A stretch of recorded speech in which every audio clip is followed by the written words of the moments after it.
Ey Müslümanlar, Kur'an-ı Kerim'de Allah Teala kän gurrunları emretdiýär. Bu edin şu işleri, vagsilu wujuhakum, yüzüňizi yuwun diýär. Wasjudu warka'u, secde edin, ruku edin. Wa'tasimu, agzy diliniz bir bolsun. Wa atuz zakat berin, aqimus salat. Namaz okuýun, sumu arada tutun diýip zol emretdiýär. Ýöne men etmeýän bu gurrunlar, men Hudaý diýär. Siz iman getiren, iman getirmedikle şu gurrunlaryň üstünde bolmaly. Zol emredýär. Ýöne bir gurrun bar. Ulukan gurrun ha. Men Hudaý de bolsam etýän, siz edin şu gurruny diýär. Ulukan gurrun, men Hudaý de bolsam şu gurruny edýän, siz edin şunu ey musulmanlar diýär. Näme gurrun? Innallaha ve melaiketehu. Qat'an Allah Teala ve ferişteler yusalluna alen nebi. Resulullah cana salavat edýärler. Ya eyyuhellezine amenu, ey iman getiren adamlar, sallu aleyhi ve siz hükmen qat'an Hudaý salavat edip duqa, ferişteler salavat edip duqa, siz musulman iman getiren adamlar, siz Resulullah cana salavat edin diye. Moğay ki Hudaý Teala Hudaýlygym bilen Resulullah cana salavat edýän bolsa, moğay ki Cibril ferişte, azamatly ferişte şon ýanyk 600 ganaty bar diýär Resulullah can Sidratul Muntaha diýibine gördüm diýär.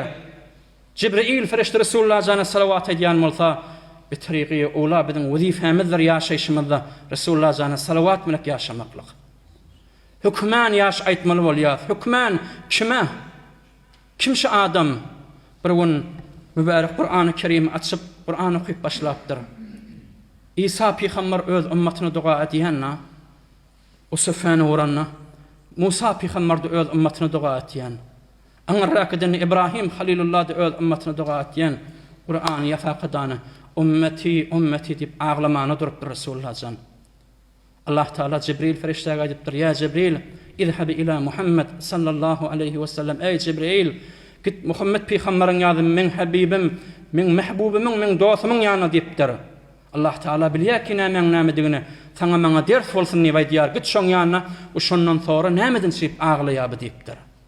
Cibril ferişte gelip aýdýar: "Ey Muhammed sallallahu aleyhi ve sellem, Allah Teala iberdi, nämeden şeýip sen aglaýan?" diýipdir. Resulullah zan edipdir, Kur'an-ı Kerim'in taýyna İsa Peygamber öz ümmetine dua etýär. O taýyna Musa Peygamber öz ümmetine dua etýär. O taýda İbrahim Halilullah öz ümmetine dua etýär. Bu men de ümmetim, men de ümmetim da diýipdir. Men sen meger şoň ümmeti dälmi? Şondan şeýle baglaýan diýipdir. Cibril ferişte dolanyp Allah Teala'nın ýanyna barypdyr. Şeýle diýipdir. Allah Teala aýdypdyr: "Ey Cibril, git ýygyňa diýipdir. İnna sanurdika li ummatika ve la nasu'uk." Hadisun sahih rawah İmam Muslim. Gitti ewrla aýt şoňa diýipdir. Ummaty üçin nagy, ýani seni men sesimi eşitýän tamam musulmanlar ki şoň ummaty diýip özüni şoň ummatynyň hesap edip şonu peýgamber bilýän adamlaryň üçin nagy on hiç muga ýüregine ýakyp onu naamid edip goýmaryn diýipdir. Allah Teala Resulullah janyň üstünmelik saňa maňa beren wadiýeti, ýani biz şuna salavat aýtmaýlyňmy? Ýaşaýşymyzda ulukan wezifämizdir. Tamam fuqahalar ýanky aýadan çykaryp aýdýarlar: "Wal aýah tadallu ala wujubis salati was salam fil jumla walau fil umri marratan wa bihi qala Abu Hanife ve Malik ve ihtaruhu İmam Tahawi." Yani bir adam ömrüne bir gezek salavat aýtmaklyk bir farz diýipdir. Resulullah zan aýdýar: "Men nasiya salata alayya khati'at tariqal jannah." Rawah İbn Abi Şeybe.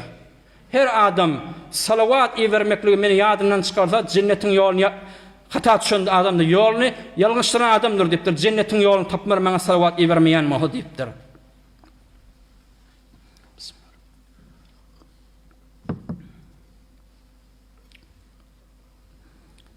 Bir sırrı dogala yermelik asmanyň arasynda muallak bolýar, nämeden sirip gözleşýär, goýuňa gidip bilmeýär, nämeden sirip. Ey musulmanlar, şu dogan ewünden ýygynyň şu salavat bilen gapladany berin. Hazrat Ömer aýdýar: "Inned du'a mawqufun beyne es-semai wal ard la yas'adu minhu şey'un hatta tusalli ala nabiyyika." Bir sırrı dogaly yermelik asmanyň arasynda gözleşip durandyr. Hiç gymylap ýermer, taýinki Resulullah zany salavat iýerip aşagyna tiklap goýbermeseň. Bir sürü adamlar Resulullah canı muhabbet bilen salavat bilen yaşan adam awliyalan birisi Muhammed ibn Sa'id Mutraq diýip at berilýär. özüme lazım tutunupdym gijesine salavat bilen gedeýinni. Şunýanyk bir ömür ýaşadym, bir gece salavat okyp yatamdan soňram ukladım. Resulullah zan öýümizden girdi nuraniýet melek maňa aýtdy. Hati hadal femellezî tukessiru bihi salatu aleyye aqbilhu. Ey mübarek dodogy ki hemme kişiden kän maňa salavat aýdýan berrak fişdiňdir dodoňdan okşaýyny diýipdir Resulullah zan. Yani awliýallah utannym dodogym vermeklige yüzümü verdim. Resulullah zan mübarek yüzümlik yüzümden okşady diýär. Ey cemaatlar, her ibadaty bir siri emeller zaýlaýandyr. Namaz dehres okuýsaň namazyň batyl etýär. Namazyň çalasmak okuýsaň namazyň kirahiýeti düşürýär. Hezde şeýle, arada şeýle, zekat şeýle. Veli bir siri veli Resulullah zana salavat fakat ağzından çıkmaklığı özleşiyor. Sallallahu aleyhi ve sellem di feriştere gözleşipdi da ağzından çıktı götürüp Resulullah zana təbil verilýär. Bir adam sallallahu aleyhi ve sellem dedi, feriştere gözleşipdi, şon tutaqdan Resulullah zana verilýär.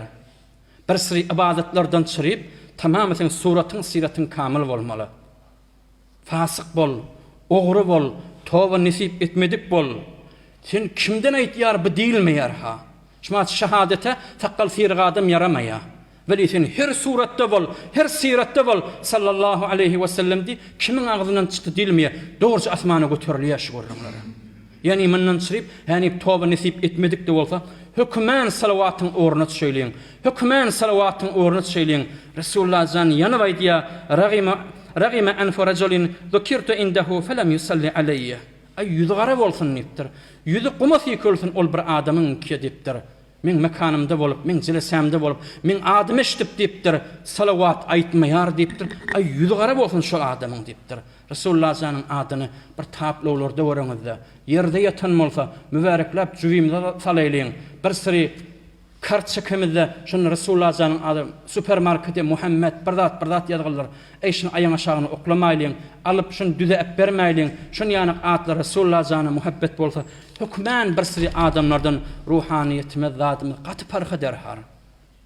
Eger duan kabul bolmaklyk salawaty garaşýan bolsa, eger jennetiň ýoluny tanymaklyk salawaty garaşýan bolsa, eger ömrümizde bir gedek farz bolýan bolsa, olal pişnihad bernamamyzda bad ýöni ýadymyzdan çykarypdyr bir siri günäre direkli. Öňkü hefteden urly şu jelesany şu bernamamyzda şu jelesede icra edýäliň diýdi. Ey musulmanlar, sesimi eşdiýärler, otýarlar, aýallar gollarymyzda ba. Şu jum'adan inniki jum'aga namazyň ýyzyndan bolsun, piýada rewimizde bolsun, bazara barýa haq tukanymyzda müşteri gelýänçe nefere hanawadamyz melek her gaýsymyz bir 100 däne, 150 däne günne salawat aýsak, her heftede 1000 däne salawat bolýar. 200-300 nefer bolup doz. O tarapdan ne kadar adamny eşdiýär. Her jümmewin näçe mübarek salawat bilek hem jelesatlarymyzda ruhaniýet, ma'nawiýet parqadar Resulullah zana kän salawatlar aýdaýlyň. Etekde bir molla goýar, özümiz bir jedwel dogurlar, näçeni aýdaňyň şoňa aýtdyrarsyňyz, hemmesini ahyrda bernamaň ahyryna şu mübarek jelesden Resulullah zana hükmen salawat iýerelýin. Şoň bernamasyny özüňiz aýdyň, ejeňizde öýdäk gelip bilmeýärlere hemmeň aýdyň inşallah bir üç hafta gal tamam bolmaklyga şu bernamany hükmen icra edýäliň. Allah Taala aýdýany eşýäni tawfiq amel bersin. Jelesatlarymyza bereket bersin. Ýagyllyň rahmety bereketi içinde bolsun. Watanymyza emniýet bersin. Merýellerimize şifa bersin. Assalamu aleykum we rahmetullahi we berekatuh.